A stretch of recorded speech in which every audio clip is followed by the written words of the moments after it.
Madhya Pradesh board कक्षा 11वीं वाले सभी बच्चों का यहाँ पर अर्थशास्त्र विषय का पूरा पेपर और उसका जो सॉल्यूशन है मेरे द्वारा यहाँ पर बताया जा रहा है। समस्त विद्यार्थियों से मैं यही कहना चाहूँगा कि माय डियर फ्रेंड्स, इस क्वेश्चन पेपर को पूरा का पूरा देख कर ही जाना है, क्योंकि पूरा पेपर है जो आपको परीक्षा में दिया जाएगा। साथ ही प्यारे विद्यार्थियों, ये जो प्रश्न मैं बता रहा हूँ ये आपकी परीक्षा में छपने वाले हैं। ध्यान से इस क्वेश्चन पेपर को देखें, अच्छे से इन सभी प्रश्नों को याद करें, क्योंकि ये प्रश्न परीक्षा में आएंगे और छपेंगे। क्वेश्चन है, सही विकल्प चुनकर लिखिए में आपसे क्वेश्चन पूछा जाएगा। 2, 4, 6, 8 व 10 का जो माध्य होता है वो माध्य क्या होता है, इसमें आपको क्या ध्यान रखना है। 6 इसका माध्य होता है। 6 आप यहाँ पर करेक्ट उत्तर के रूप में ध्यान रखेंगे। चैनल पर जितने भी बच्चे हमारे साथ नए जुड़े हुए हैं तो प्यारे विद्यार्थियों, सभी बच्चे चैनल को सब्सक्राइब जरूर करके रखें, क्योंकि आपके लिए ही हम मेहनत कर रहे हैं, आपके लिए ही हम प्रयास कर रहे हैं। से संबंध गुणांक का परास होता है तो -1 से +1 तक से संबंध गुणांक का जो परास होता है वह होगा। P0 प्रदर्शित करता है तो ये आधार वर्ष को का मूल्य जो होता है उसे प्रदर्शित करता है, तो इसमें आपको लिखना है आधार वर्ष का मूल्य। भारत में आर्थिक सुधार कब किए गए थे, तो 1991 में भारत में आर्थिक सुधार होते हैं। यहाँ पर 1991 करेक्ट लिखना है। ठीक है, इसके बाद देखिएगा अगला क्वेश्चन रहा, ये आपकी स्क्रीन के सामने।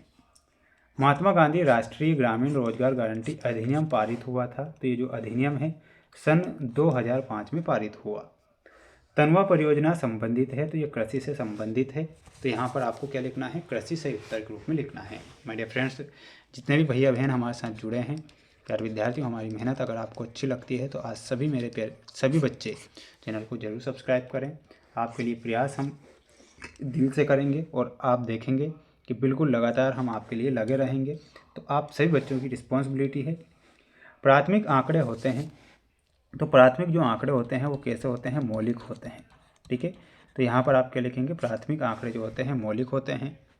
संगणना विधि में समग्र की प्रत्येक इकाई का अध्ययन होता है, तो यहाँ पर आपको क्या लिखना है, प्रत्येक इकाई लिखना है। भारत में जनगणना प्रत्येक 10 वर्ष के अंतराल में होती है, तो यहाँ 10 लिखेंगे। प्रशुल्क आयातित वस्तु पर लगाया जाने वाला क्या है, एक कर है, तो यहाँ पर आप लिखेंगे कर। भारत में पंचवर्षीय योजना सन में प्रारंभ होती है, तो प्यारे विद्यार्थियों 1951 में प्रारंभ हुई। भारत में टाटा एयरलाइंस की स्थापना जो होती है 1932 में होती है। कब होती है, 1932 में टाटा एयरलाइंस की स्थापना होती है, तो 1932 आप यहाँ पर करेक्ट आंसर के रूप में करेंगे। वहीं अगला क्वेश्चन देखिएगा, अगला क्वेश्चन है जिसमें आपको यहाँ पर सत्य असत्य वाले क्वेश्चन दिए गए हैं, जिन्हें आपको अच्छे से याद करना है। आर्थिक तथ्यों को आंकड़े भी कहते हैं, तो प्यारे विद्यार्थियों ये सत्य है। संसाधनों के वैकल्पिक प्रयोग होते हैं, ये सत्य होगा। आय गुणात्मक आंकड़े का उदाहरण है, ये गलत हो जाएगा। स्वास्थ्य मानव विकास का एक प्रमुख घटक है, ये आपको सत्य लिखना है। नाबार्ड की स्थापना सन 2020 में हुई थी, गलत होगा। प्रच्छन्न बेरोजगारी ग्रामीण बेरोजगारी का एक आम प्रकार है, तो इसमें आपको सत्य के रूप में लिखना है, यानी कि आपका क्या हो जाएगा, सत्य हो जाएगा। ठीक है, तो ये आप क्या करेंगे, अच्छे से याद जरूर करेंगे, क्योंकि प्रश्न परीक्षा में आएंगे और आप जानते हैं कि परीक्षा में प्रश्न छपेंगे इन्हीं में से। देखिएगा यहाँ पर जोड़ी आप देख लीजिए आपकी स्क्रीन के सामने। चतुर्थक में आपको मिलाना रहेगा ऑप्शन नंबर जी, यानी कि क्यू से। शतमक में मिलाना है वितरण के 100 बराबर भाग। बहुलक में हमारा सही आंसर क्या हो जाएगा, और वो हो जाएगा अधिकतम आवृत्ति पद। प्रत्यक्ष कर होता है आयकर और अप्रत्यक्ष कर होता है विक्रय कर। स्पीयरमैन में आपको मिलाना रहेगा कोटि से संबंध से। ए में आपको मिलाना रहेगा और वह क्या हो जाएगा, 6 में कल्पित माध्य हो जाएगा, तो इसमें कल्पित माध्य से। विश्व व्यापार संगठन में आपको मिलाना है 1995। ठीक है, तो ये आपकी जोड़ी यहाँ कंप्लीट हो चुकी है, आप इसे अच्छे से याद करेंगे।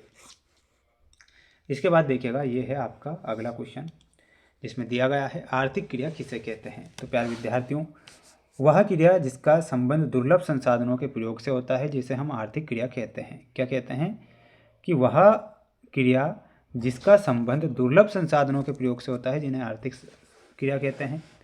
आंकड़े संग्रह की किसी एक विधि का नाम हमें लिखना है, तो उस विधि का नाम है सर्वेक्षण जनगणना। क्या हो जाएगा, तो यहाँ पर आप ध्यान रखेंगे, उसका आंसर हो जाएगा सर्वेक्षण जनगणना। ठीक है, सर्वेक्षण जनगणना आप यहाँ लिखेंगे। कार्ल पियर्सन के सहसंबंध गुणांक का सूत्र लिखना है, तो सूत्र आप सभी बच्चों को लिखना है, याद करके जाना है। कमेंट बॉक्स में आप हमें बता दीजिएगा, है ना। देखते हैं कौन आंसर बताएगा। प्रथम जनगणना जो होती है 1872 में हुई थी, ठीक है, 1872। मानव पूंजी निर्माण के 2 प्रमुख स्रोत कौन कौन से हैं? तो इसमें आपको लिखना है शिक्षा व स्वास्थ्य। क्या लिखना है? शिक्षा व स्वास्थ्य। ग्रामीण क्षेत्र में साख का एक प्रमुख स्रोत क्या है? तो इसमें आपको लिखना है सहकारी समिति। क्या लिखना है? यहाँ पर आपका आंसर हो जाएगा सहकारी समिति। माध्य ज्ञात करने का सूत्र क्या होता है? तो माध्य ज्ञात करने का सूत्र होता है x बराबर सिग्मा fx बटे n, ठीक है। तो ये माध्य ज्ञात करने का सूत्र होता है, इसे आप ध्यान रखेंगे और अच्छे से आप क्या करेंगे, याद आप करेंगे। प्यारे विद्यार्थियों, ये क्वेश्चन है सांख्यिकी किसे कहते हैं, उपभोक्ता किसे कहते हैं, चर किसे कहते हैं। तो इन सभी को क्या करना है, आपको याद करके जाना है, क्योंकि ये सारे के सारे जो प्रश्न हैं मोस्ट इम्पोर्टेंट है। प्यारे विद्यार्थियों, ये आपका अगला सेट पेपर है जो आपको मैं नेक्स्ट वीडियो में भी बता दूंगा। प्यारे विद्यार्थियों, मेरे द्वारा आप सभी बच्चों को जो मोस्ट प्रश्न बताए जा रहे हैं, इन्हीं में से आपका पेपर बनेगा। IMP क्वेश्चन बता रहा हूँ, तो सभी प्यारे बच्चे चैनल को सब्सक्राइब जरूर करके रखें, क्योंकि आपके लिए जो मेहनत हम करेंगे वो आप इस परीक्षा में देखेंगे। मिलते हैं नेक्स्ट वीडियो में। जय हिंद।